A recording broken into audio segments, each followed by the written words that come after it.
నీ వెంటరాని ఇంటిని ఒంటిని రోజు కడుగుతావు, మరి నీ వెంట వచ్చే మనసును ఎప్పుడూ కడుగుతావు? మరణించిన తర్వాత మేక వేల 5,000 రూపాయలు, కోడి 200 రూపాయలు, మనిషి వేల 1 రూపాయి కూడా లేదు. ఇంతే సార్ మన జీవితం. ఆరోగ్యమే మహాభాగ్యం మిత్రమా. నువ్వు ఆరోగ్యంగా ఉంటేనే ఈ లోకములో దేనినైనా సాధించగలవు. పరిగెత్తి పాలు త్రాగడం కన్నా నిలబడి నీళ్లు త్రాగడం మంచిది. లేని దాని కోసం పరిగెత్తడం కన్నా ఉన్నదానితో తృప్తిపడడం నేర్చుకో.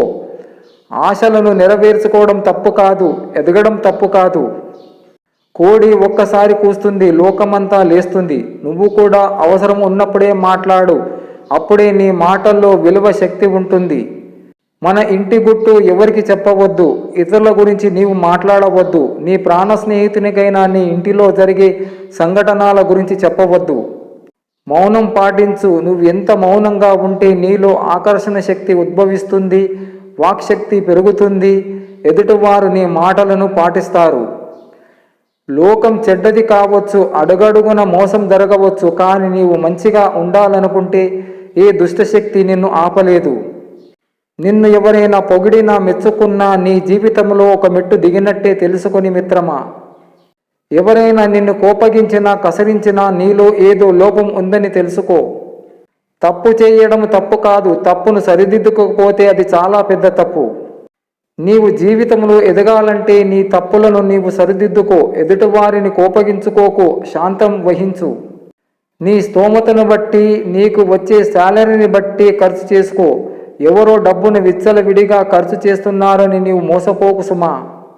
నిన్ను ఎవరో ఏమో అన్నారని దిగులు పడకు. నీవు నీ బర్త్డే చేసుకుంటున్నావు, కానీ నీ ఆయుష్లో 1 సంవత్సరం తగ్గుతుందని తెలుసుకో. ఎవరో వస్తారని, ఏదో చేస్తారని ఎదురు చూస్తూ మోసపోకు మిత్రమా. గడియారం ఆపవచ్చు, సమయాన్ని, కాలాన్ని ఆపలేము. పెద్దల్ని గౌరవించడం నేర్చుకో. నువ్వు అనుకున్నది సాధించాలి అంటే ముందు నీపై నీకు నమ్మకం ఉండాలి. నీవు చేసే పనిపై నీకు నమ్మకం ఉండాలి. మగాడు భర్తగా భార్యను అర్థం చేసుకోవాలి, తండ్రిగా పిల్లల్ని అర్థం చేసుకోవాలి, కొడుకుగా తల్లిదండ్రులను అర్థం చేసుకోవాలి, అల్లుడుగా అత్తమామలను అర్థం చేసుకోవాలి. ఎన్నో విధాలుగా అందరినీ అర్థం చేసుకుని మగాడికి కూడా ఒక మనసు ఉంటుంది. తనను మాత్రం ఎవరు అర్థం చేసుకోలేరు. ఉత్తమ స్థితి అందరితో కలిసిమెలిసి ఉండడమే మానవ లక్షణం. మనిషికి ఉన్న మంచి గుణాల వలన లోకములో అతడికి అన్ని పొందేలా చేస్తాయి. రాముడు ధర్మ మార్గములో నడిచి ధర్మానికే ప్రతిరూపంగా మారాడు. ధర్మం శరణం గచ్చామి అని బుద్ధుడు ప్రబోధించాడు. అదే లోకం అంతటికీ శిరోధార్యం. ఎందరో జనహిత కోసం పనిచేసి చరిత్రలో చరితార్థులుగా వెలుగొందారు. ఆత్మవిశ్వాసం పెంచుకుని అనుకున్నది సాధించే నేర్పు, ఓర్పు మనిషి కలిగి ఉండాలన్నది శాస్త్రవచనం. పరోపకార బుద్ధితో మంచి వైపు మొగ్గితే అదే దైవత్వం.